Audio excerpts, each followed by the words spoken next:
Patuloy pa rin problema sa ilang lugar sa lungsod ng Maynila ang mga tambak ng basura na hindi pa rin natatapos hakutin. Nakatutok si Bernadette Reyes.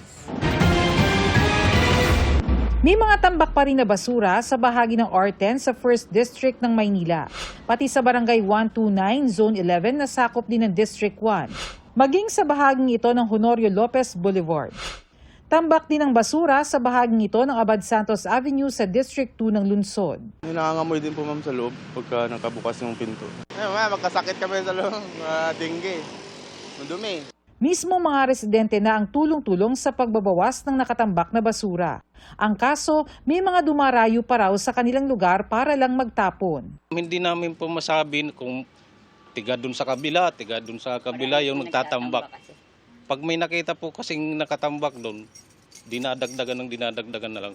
Sinisika pa ng GMA Integrated News na makuha ang panig ng Department of Public Services o DPS ng Maynila. Pero nauna nang sinabi ng DPS na may problema sa koleksyon ng mga basura sa lungsod dahil sa kakulangan ng disiplina at problema sa service provider. Ayon sa Metro Waste, ang kumpanyang nakatoka sa garbage collection sa Districts 1 at 2, sinisikap naman nilang kolektahin ng mga basura. Ang kaso, naglipatan po yung empleyado namin, driver palero, sa bagong contractor po. So, dati pong 300 plus yung tao namin, ngayon 50 plus na lang po. Kaya nagkakaroon ng konting delay. Pero rest assured na tinatapos po namin. sakop naman ng kumpanyang Fileco ang paghahakot ng basura sa District 4, 5 at 6 ng Maynila.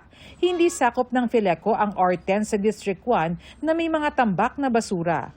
Sa isang sulat na ipinadala sa GMA Integrated News, sinabi ng Fileco na mula nang ma-award sa kanilang garbage collection contract noong January 2025, 24 oras daw ang kanilang mga driver, tagapala at ground personnel sa pagtatrabaho para maghatid ng magandang serbisyo sa mga Manilenyo.